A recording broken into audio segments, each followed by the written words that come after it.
Queridos irmãos e irmãs, nós chegamos ao terceiro domingo do Advento. Temos uma vela de cor diferente, né? Uma vela rosácea, porque talvez vocês lembrem lá de quando a gente brincava com tinta guache, né? Quando a gente era criança, e a gente pegava a tinta roxa e misturava um pouquinho de branco, dava esse rosáceo, né? E a ideia é justamente essa, já jogar um pouco de branco no roxo, né? O roxo que é a cor da penitência, que é a cor da espera, da expectativa, já toma uma certa característica de alegria, né? Por isso é como se a gente jogasse um pouquinho de branco, né, nesse roxo.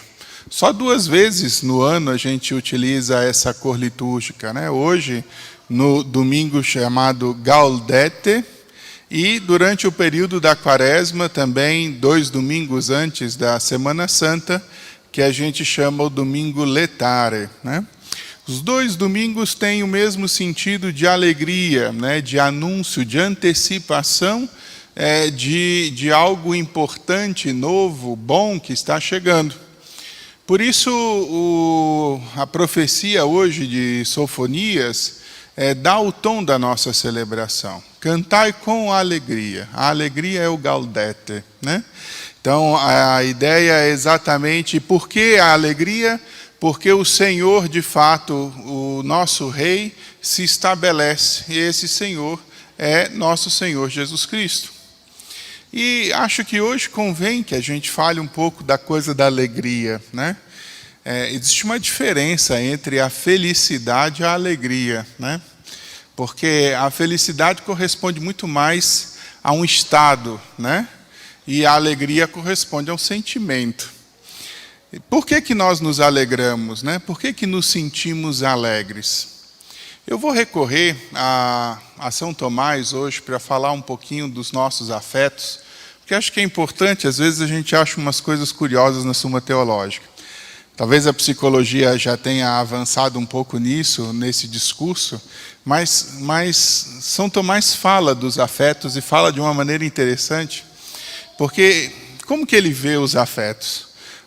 Ele vê a experiência de sermos estimulados por algo que vem de fora. E aí ele criou uma estrutura, vamos dizer assim, dessa afetividade. Primeiro passo, né, ele chama, nós somos colocados num estado de mudança pelas coisas. Né? No latim, in mutatio, em mudança. Né? Quer dizer, o primeiro estágio é esse, a gente se depara com uma realidade que, ao contemplá-la, né, ela nos perturba, vamos dizer assim, ela muda o nosso estado interior. O movimento seguinte, na lógica de São Tomás, é o chamado coaptatio. Né? A coaptatio é meio como que a empatia, né?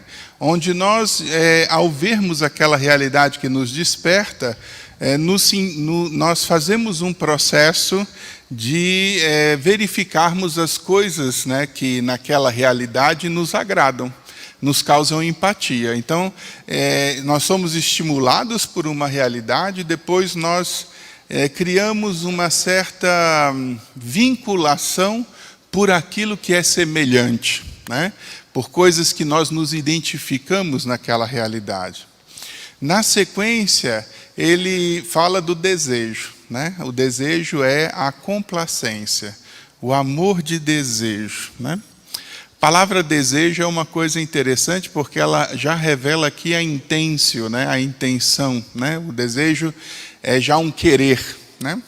E é bonito porque a palavra desejo ela vem do desideribus, né? O sideral é aquela realidade distante, aquela realidade celestial. Para traduzir o que significa o desejo significa a presença do ausente. Significa que nós formamos dentro de nós e tomamos posse de algo que ainda não temos. Isso é o desejo, né? Está distante de nós, não é alcançável ainda, mas já está em nós, né? Esse é o desejo. do desejo, do amor, né, do amor complacente, da complacência. São Tomás fala aí então da intensio e da axio, né, que é o movimento para adquirir essa realidade. E no final, tendo adquirido a realidade, São Tomás fala do gaudium, né, da alegria, né, que é exatamente o sentimento produzido pela posse daquilo que se deseja. Essa é a alegria, né? Toda essa conversa para chegar aqui, né? Mas para a gente entender o que é a alegria, né? A alegria, né, nesse sentido, é a posse de algo que se deseja, né? Quando a gente pensa nesse domingo, então, a gente pode pensar que a alegria, dentro da experiência da vida cristã, ela é extremamente importante. E uma boa pergunta seria essa, né? Será que nós vivemos a nossa experiência de fé com alegria? Né? Perguntar concretamente, né? Será que a fé é a posse de algo que se deseja? Porque qual que é o grande problema e onde que às vezes o cristão se perde dentro da sua experiência de fé? É quando ele simplesmente transforma a experiência de Deus numa normativa. Ou seja, quando a religião se torna um conjunto de regras. Né? A religião, ela é um conjunto de regras. A religião, ela é uma mera doutrina. Eu já disse isso aqui outras vezes e volto a dizer de novo o perigo que existe nisso. Né? Eu acho que essa é a grande contribuição ruim que o racionalismo fez para a religião. Porque Kant, quando pensou, né, a ideia do racionalismo, e ele precisava justificar a prática do bem, né, ele transformou Deus num imperativo categórico prático. Estranho, né? Falar, o que é Deus? Deus é um imperativo categórico prático que me impõe. Ou seja, Deus é aquela realidade que me obriga ao bem. E aí Kant desenvolve uma ética do dever. Eu devo fazer determinadas coisas. Por quê? Porque Deus me obriga. Aí Deus deixou de ser uma pessoa com que eu me relaciono e passou a ser a norma que me impõe. Olha o perigo disso, né? Porque de repente eu passo a me relacionar com um Deus juiz, literalmente. Com um Deus que de fato é o garantidor da norma. E isso é um pouco diferente da revelação, porque é claro que dentro de uma perspectiva escatológica Deus é juiz, mas se nós formos olhar o que Jesus ensinou, praticamente o tempo todo Jesus diz que Deus é. E o que é mais? Pai. Deus é amor e Deus é Pai. Então nós ficamos com a pior parte da coisa, né? Porque nós ficamos só com a ideia do julgamento e nós esquecemos duas características muito mais importantes, que é a paternidade divina e o seu amor. Porque o cristão não deve viver a experiência da fé simplesmente pela lógica da norma, porque isso se torna de fato opressor.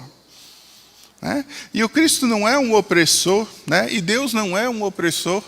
Pelo contrário, Deus é, nesse sentido, libertador. Né? Ele é aquele que nos conduz à experiência da salvação. Ele não nos condena, é o contrário, ele nos resgata. Pois toda a história da cruz não é uma história para condenação, mas é uma história para resgate. E aí nós ficamos com a ideia de Deus como juiz e roubamos um elemento importante da nossa experiência de fé, é que é exatamente esse de viver a nossa fé pela alegria da salvação que vem da parte de Deus. Nós roubamos da nossa fé o contentamento de termos achado algo que era objeto do nosso desejo, que é exatamente essa felicidade que Deus pode proporcionar e quer proporcionar pela sua obra de redenção. E aí nós vamos vendo que determinadas coisas dentro da nossa estrutura de fé vão se tornando engessadas e perigosas exatamente porque nós damos mais valor a uma perspectiva rígida de normativa do que a experiência da graça e do amor que vem de nosso Senhor Jesus Cristo. Com isso eu estou desprezando a lei? Não, pelo contrário, eu sou formado em teologia moral. Então a base do meu assunto é a lei. Mas veja, a experiência cristã não é uma experiência onde nós devemos procurar viver a vida segundo a normativa de uma moral do mínimo, ou seja, daquela que me impõe um limite. Pelo contrário, a própria moral cristã é um convite para nós procurarmos com alegria viver a excelência, buscar a excelência, que é uma outra coisa completamente diferente. E entendam o que a gente está dizendo. Existe um mandamento que diz, não matar. Percebem que é uma linha limítrofe que a gente não deve ultrapassar, não é isso? Mas será que o cristão deve viver a vida preocupado em não matar? Ou ele deve viver a vida preocupado em promover a vida? Em cultivar a vida, em valorizar a vida, em fazer crescer a experiência da vida. Jesus mesmo diz, eu sou o caminho, a verdade e a vida. Então, não basta não matar, né? É importante promover a vida. Né? Não basta não mentir, né? É importante fazer prosperar a verdade, né? E assim por diante, a nossa moral não é uma moral do não, e a gente transforma ela numa moral do não, e a gente sente o peso da lei, e a gente se impõe às vezes a perspectiva do dever, como se isso fosse de fato uma opressão que vem de fora de nós e que nos impõe alguma coisa. E isso significa que a gente não ultrapassou ainda a experiência da verdadeira conversão. Quando eu vivo sob o ditame da lei que me oprime de fora, eu não sou uma pessoa convertida. Porque, na verdade, eu quero fazer outra coisa, mas eu faço o que a lei me impõe, porque a lei me impõe. Significa que eu ainda não me convenci do bem. Significa que eu ainda não me convenci da experiência da graça. Aí sim, eu me movo dentro do universo da religião pelo medo, pelo temor, pela culpa e não pela alegria. E aí é uma contradição muito grande, porque nós fomos libertados do pecado, nós fomos chamados à experiência da salvação, nós somos ordenados para o reino de Deus, para a vida da graça, e isso nos entristece. E aqui eu acho que está a grande falácia do diabo. É a grande falácia do diabo transformar a religião num peso, e não no verdadeiro sentido da nossa libertação. Fazer as coisas boas é um peso para nós? É triste quando a gente lê isso, né? No sentimento das pessoas, né? Como se nós estivéssemos aí diante dos mandamentos, amarrados por Deus, fazendo aquilo que nós não gostaríamos de fazer. Domados, né? Vamos dizer assim. E é engraçado isso, porque São Paulo fala disso na carta aos Gálatas, né? Ele diz que quem precisa da lei é o jumento, com todo respeito, né? Porque precisa de um cabresto para dizer, você vai para cá, você vai para lá. Dizer, a lei, na verdade, é para restringir aquele que ainda não consegue controlar-se ou dominar-se. E Paulo vai dizer, cristão, e ele era fariseu, na cabeça do fariseu, a santidade consiste na observância da lei. Pensava assim. E ele vai dizer agora que a lei é para o jumento. Imagina? Porque ele vai dizer que a lei que ordena a vida do cristão é o amor. Santo Agostinho era tão convicto disso que dizia, ama e faz o que quiseres. Porque, de fato, o amor é a essência de Deus. Agora, amar do jeito certinho, não é na definição que tem aí fora. Mas quem está no amor está em Deus, portanto não erra. E é nesse sentido que a gente deve, na verdade, no dia de hoje, pensar muito se a gente vive a nossa experiência de fé com alegria ou se a gente vive a nossa experiência de fé como alguém, né, de fora que está dominando os meus instintos e controlando as minhas paixões. Eu acho que isso existe num primeiro momento, onde nós estamos, vamos dizer assim, ainda, né, vamos dizer, exortados à mudança. Mas o passo que precisamos dar é um passo de convencimento de que essa experiência do bem que vem da realidade do Evangelho é uma força transformadora que nos coloca dentro de uma estrada onde o bem é a causa da nossa alegria e não a nossa opressão. Tem um salmo, eu também já citei ele aqui uma vez, que é bastante interessante quando a gente para pensar nele, né? Ele é cantado, inclusive, na Semana Santa também, que diz: eis que eu venho fazer com prazer a vossa vontade, Senhor. Significa que realizar a vontade de Deus é a minha satisfação. Né? Então, às vezes, eu acho que existe um dilema dentro de nós que nós precisamos ainda resolver. Se fazer a vontade de Deus na minha vida é um peso ou é um contentamento? Se ainda é um peso, eu ainda não entendi o bem. Eu ainda carrego isso como um fardo. Mas se é um contentamento, mesmo que seja difícil, tá? Mas se é um contentamento, né, isso significa que a minha vida começou a ser transformada por uma mentalidade nova. Por um homem novo, que de fato se alia e se associa àquilo que é a vontade de Deus, e na vontade de Deus encontra o seu prazer, encontra o seu contentamento. Hoje, celebrando esse domingo da alegria, que é a alegria justamente do anúncio, né, da presidência do Senhor, da realeza do Senhor, a alegria de quem sabe reconhecer o Senhor que vem como causa de justiça, como estabelecimento de fato da realidade da graça de modo definitivo. Essa causa de alegria é de fato aí nosso Senhor Jesus Cristo. E por que é que nós nos alegramos hoje? Porque o Senhor está próximo. É muito bonito o texto do Evangelho de hoje, quando São João é perguntado pelo pessoal. Os soldados, o que a gente tem que fazer? Ele disse: olha, vocês não vão lá extorquir ninguém, nem fazer falsa denúncia. Sejam contentes com o soldo de vocês. Vêm os cobradores de impostos, o que a gente tem que fazer? Olha, não cobre além daquilo que você deveria cobrar. Porque o Império Romano era assim, eles queriam receber o valor X, mas não interessava o quanto o pessoal ia cobrar lá de interesses para poder fazer aquele serviço e entregar o imposto. Então, muitos oneravam o imposto para ter um lucro sobre as pessoas. E João diz: contente ali então em cobrar o que você tem que cobrar e seja feliz ali com o seu soldo. E quais são as coisas que João diz, basicamente? Né?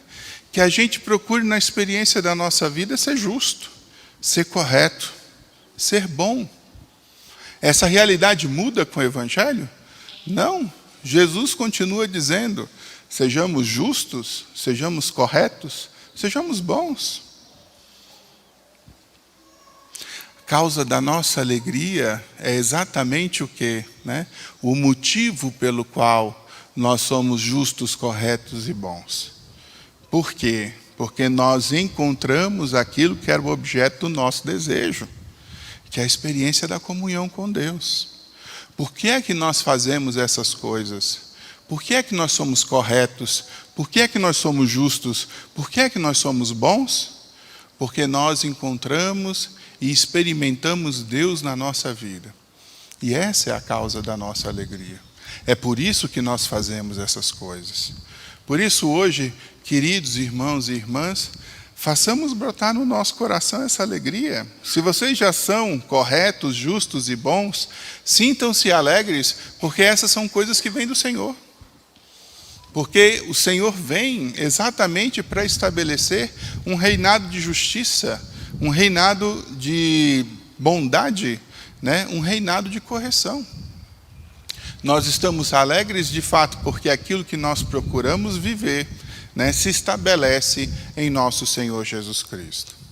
Por isso, convém a gente dizer hoje, né, na busca da nossa felicidade, que é a consecução, né, vamos dizer assim, do bem definitivo para nós, e para São Tomás a felicidade é a comunhão perfeita com Deus, é a visão beatífica, né, nos sintamos alegres quando nós nos colocamos nessa estrada do bem.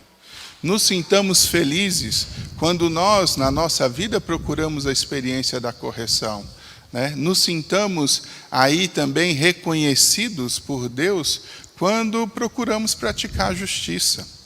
Por quê? Porque essas coisas nós realizamos motivados justamente pela nossa comunhão com Deus. Se hoje é o domingo da alegria, porque nós já conseguimos antever, né, a vinda de nosso Senhor Jesus Cristo, façamos com que essa alegria brote no nosso coração, porque de fato o Senhor que vem é aquele que nós desejamos efetivamente alcançar. Louvado seja nosso Senhor Jesus Cristo. Creio em Deus Pai, Todo-Poderoso, Criador do céu e da terra, e em